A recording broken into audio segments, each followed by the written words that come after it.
O Senhor esteja convosco. Ele está no meio de nós. Proclamação do Evangelho de Jesus Cristo, segundo Lucas. Glória a vós, Senhor. Naqueles dias, Maria partiu para a região montanhosa, dirigindo-se apressadamente a uma cidade da Judéia.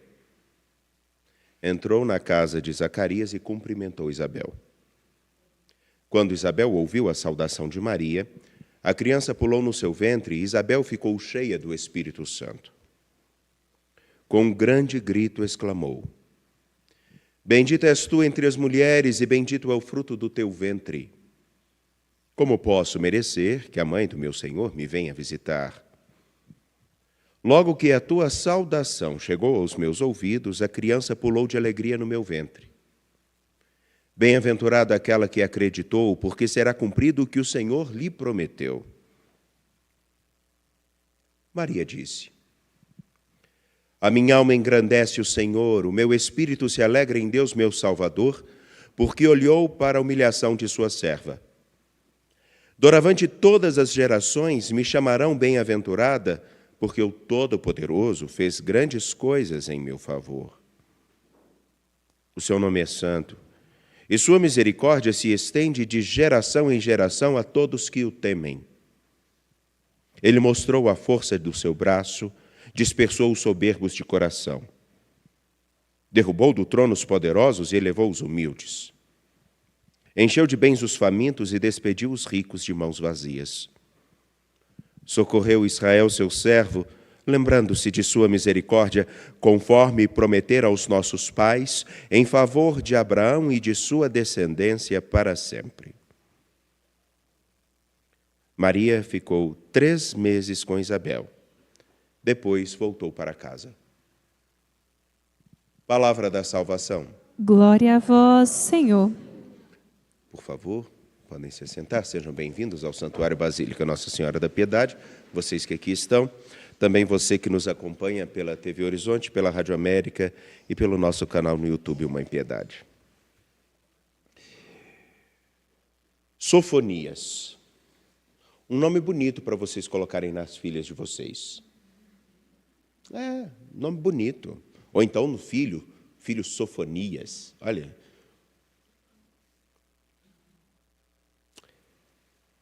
Canta de alegria, cidade de Sião. Rejubila, povo de Israel.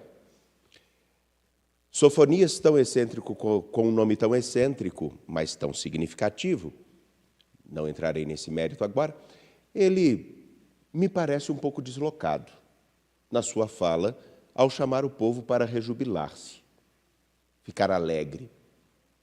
Afinal de contas, no tempo de Sofonias, pensem em tudo o que seria inadequado de se ver entre as pessoas acontecendo. Se no nosso tempo nós ficamos extremamente incomodados com aquilo que vemos, determinadas falas, posturas, violências e por aí vai, corrupções, manipulações, coisas que acontecem muito pouco no nosso meio, no contexto atual, em todos os cenários praticamente, Sofonias via isso extremamente concentrado porque era um povo muito pequeno. E quanto menor o grupo de pessoas e mais coisas estranhas e erradas acontecem, mais nos chocam. Ele fala, canta de alegria e rejubila a cidade de Sião. Sinceramente, ao olhar assim, em primeiro lugar, não entendo o porquê. Um povo que se vende por pouco. Um povo que usa dos outros com maior facilidade. Aquele povo que falta não só esperança, mas também confiança no seu modo de construir-se e viver a vida com seriedade. Aquele que olha e não consegue perceber a riqueza que carrega dentro de si. Um povo que não consegue entender, na verdade, a beleza da história da qual participam. Ele vai se rejubilar de quê? Seria o mesmo que nós disséssemos assim: não, vamos ficar alegres, afinal de contas nós somos surrupiados e roubados por tantas pessoas a todos os dias. Nós somos roubados em nossa dignidade porque muitos querem nos usar como se fôssemos carne. Vamos nos alegrar porque nós vemos a nosso contexto político completamente onde as pessoas se vendem e vendem as outras por ninharia. Fiquemos alegres, afinal de contas, aquilo que acontece no Sul e aquelas coisas que nós vemos de pessoas usufruindo da desgraça dos outros é extremamente comum. Fiquemos alegres. Quanto motivo de rejúbilo, não é?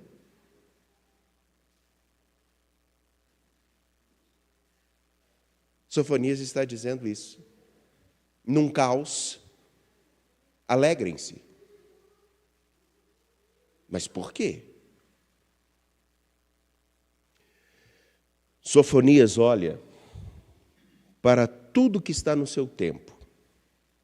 Como nós precisamos olhar para tudo que marca o nosso tempo com muita seriedade e com muita atenção. Se há empreendimentos bélicos, se há uso das pessoas, se há profunda discriminação, se há extremo preconceito, se há pessoas que se deixam conduzir tão extremamente por suas ideologias, sejam quais forem, ao ponto de tentarem se destruir, olhemos isso tudo com muita seriedade. Porque mostra que a grande maioria realmente está sem norte. Sofonias fala para o povo ter alegria, porque viria até ele o seu norte, viria até ele aquele que o ajudaria, esse povo, a reencontrar o seu centro. Alegra-te, exulta de todo o coração, cidade de Jerusalém, porque não ficarás mais perdida. Virá até ti aquele que te conduzirá, virá até ti aquele que será realmente o seu norte, a sua estrela, o seu horizonte. A tal ponto que o Senhor teu Deus poderá ser visto no meio de ti. O valente guerreiro que te salva, ele exultará de alegria por ti, movido de amor. Exultará por ti entre louvores, como nos dias de festa. Ele afastará de ti a desgraça, e desgraça, ainda que nós não gostemos muito, tem algumas pessoas que quando a gente solta essa palavra de desgraça, a pessoa fala: Nossa Senhora Aparecida, meu Deus do céu. Na verdade, desgraça é uma palavra que significa falta de graça. E se nós formos bem honestos, nós podemos olhar ao nosso tempo, ainda que nós tenhamos inúmeras facilidades, e veremos uma falta de graça para tanta coisa, porque nós temos condições de conversar com pessoas do outro lado do mundo com tanta facilidade, nós temos tantos recursos, nós temos tanto conhecimento, nós temos tantas informações, mas um profundo vazio, uma falta de sentido para a gente continuar a viver todos os dias, que nós não conseguimos nem mesmo olhar uns para os outros sem medo. Isso é uma falta de graça extrema. Qual a graça que tem na vida, afinal de contas? Diga-se os ansiolíticos que cada vez mais nós tomamos ainda mais jovens. Ele afastará de ti a desgraça, para que nunca mais sejas humilhado. Pois bem, há um determinado momento que, ainda que seja difícil, é muito bom quando podemos colocar as coisas em pratos limpos. Sofonias olha para o seu tempo, para a sua história, e diz: nós vamos organizar isso. E não há como organizar uma casa, não há como organizar as palavras ou os mal-entendidos, acertar os mal-entendidos de relacionamentos, se nós não tivermos uma conversa bem franca. Não que nós precisemos ficar fazendo DRs todos os dias, né? Porque DR demais, socorro. É muito bom quando nós podemos sentar, olhar nos olhos e falar: olha, isso não está bom. Nós podemos melhorar. Olha, teve um mal-entendido. Quando aquela mensagem de WhatsApp chega no seu celular e você está possuído pelo espírito do giraia endemoniado, e daí então, ou endemoniada, né? Em que os ânimos se afloram, e se a pessoa estivesse na sua frente por causa daquela mensagem, você, no mínimo, faria com que ele engolisse o celular, ou ela? Claro que vocês nunca passaram por isso, né? Ninguém aqui. Afinal de contas, vocês nem usam o WhatsApp, muito menos o Instagram. Porque Facebook é coisa do passado.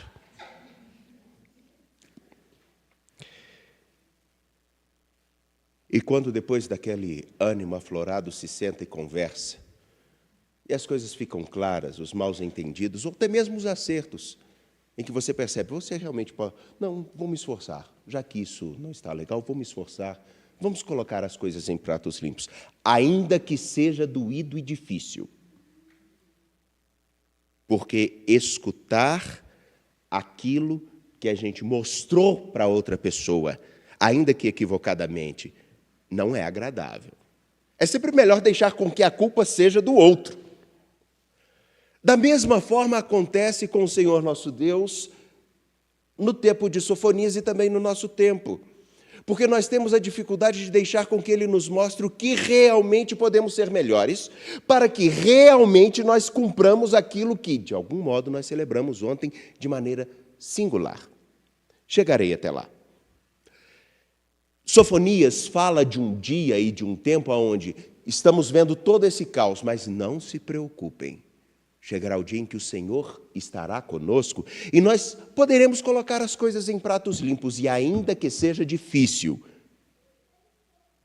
poderemos entender realmente qual é o nosso papel e poderemos reconstruir a nossa história, a nossa relação não só com Ele, mas uns com os outros, com mais seriedade. Escutar a palavra de nosso Deus e acolhê-la é muito mais do que dizer simplesmente que as palavras dele são espírito e vida, que orientam os nossos passos, que sem Deus nada podemos. Pelo contrário, acolher a sua palavra significa assumir o lugar, e aí eu venho, que nós celebramos ontem. Quando nós celebramos a festa de Corpus Christi, me lembro muito bem, na homilia das 15h, eu disse, nós não estamos celebrando simplesmente um momento onde nós olhamos para a Eucaristia. Nós estamos celebrando o nosso vínculo profundo com Deus que nos assumiu, no qual Ele dá a sua vida para que nós possamos vivê-la também aqui. E aonde quer que nós estejamos, nós possamos levá-lo. Nessa discussão simples de nossa relação, é importante deixarmos com que a palavra dele nos oriente, porque se nós olhamos para todo o contexto caótico, triste, que nos causa tanto desânimo no tempo presente, é necessário que nós nos perguntemos, até que ponto, Senhor, a sua palavra está em mim? Até que ponto eu estou seguindo a sua palavra, de modo com que onde eu for eu te leve?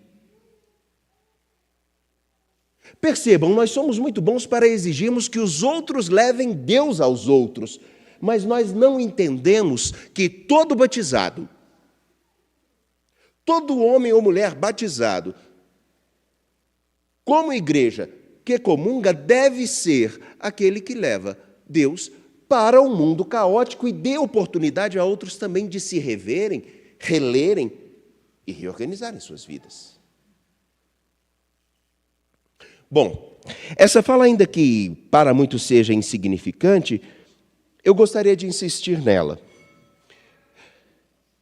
Não foram raras as vezes, e nem só de uma ou de outra pessoa, que escutei, e outros tantos também escutam, que é assim, de que adianta nós falarmos, as pessoas falarem de Deus, participarem de igreja e não fazerem diferença nenhuma? É verdade. De que adianta? Mas o que é pior? O que é pior? Nós também desistirmos de fazermos a nossa parte e de nos alimentarmos da sua palavra e da sua vida, ou simplesmente tentarmos? Há uma diferença grande. Quem já desistiu, já perdeu. Quem já desistiu, já perdeu. Agora, quem continua a tentar, pelo menos, Ainda que chegue, por exemplo, numa corrida, ele pode não chegar em primeiro lugar, mas ele completou a corrida e fez aquilo que tinha condições. O que nós temos no tempo presente são pessoas que não estão dispostas a, como Sofonias, alertar aos outros da alegria de acolher a Deus na sua história, porque também não deixam com que ele seja acolhido na própria. E acolhê-lo de modo sério. Não com a superficialidade de uma religiosidade descomprometida de tudo. E por isso que a figura de Isabel e de Maria são tão singulares hoje. Porque enquanto Maria acolhe de modo consciente, o Espírito virá sobre ti, a sombra do Altíssimo te cobrirá, e você irá gerar o Filho de Deus. Faça-se em mim a sua palavra. Ela dá o consentimento. Isabel, um pouco antes na narrativa bíblica, ela recebe algo que é muito singular, que é, ela fica grávida, já na velhice, na esterilidade da sua história. E essa esterilidade, ela pode justamente significar a capacidade de olhar para si e perceber: eu não consigo produzir nada, eu não consigo ser nada mais do que uma mulher estéril e, na concepção daquele tempo, inútil. Eu só consigo ver a minha inutilidade. Entretanto, na minha inutilidade, o Senhor me deu um filho, me deu uma vida. Ela recebe algo que ela nem mesmo tem consciência. Mas aqui está a grande riqueza do que nós estamos celebrando hoje. Sofonias fala, naquele contexto de esterilidade do seu tempo, que o Senhor viria para ele e para o seu povo e ajudaria a reconstruir a história. Isabel é como o povo a quem Sofonias fala, que se sente perdido e inútil. Maria é o exemplo daquilo que nós podemos ser, se entendermos o que significa realmente ser batizado, cristão, portanto, discípulo de Jesus,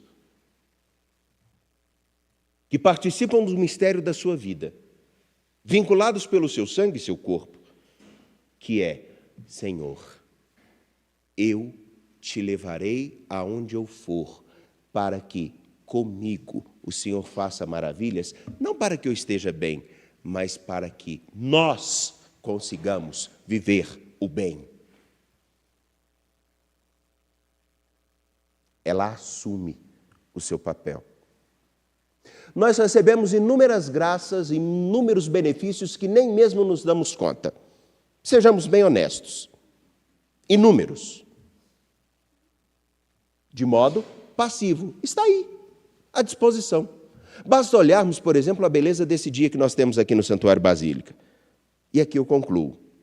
Agora, você é capaz de deixar com que tudo isso que já está à disposição te ajude a acolher aquele que pode fazer, no lugarzinho aonde você estiver, com todas as dificuldades lá, um pouquinho daquilo que a figura da bem-aventurada Virgem Maria no Evangelho de Lucas significa, também levar a grandeza daquele que nos faz da nossa inutilidade algo tão precioso e útil, não pelo que produzimos, mas por aquilo que somos e carregamos.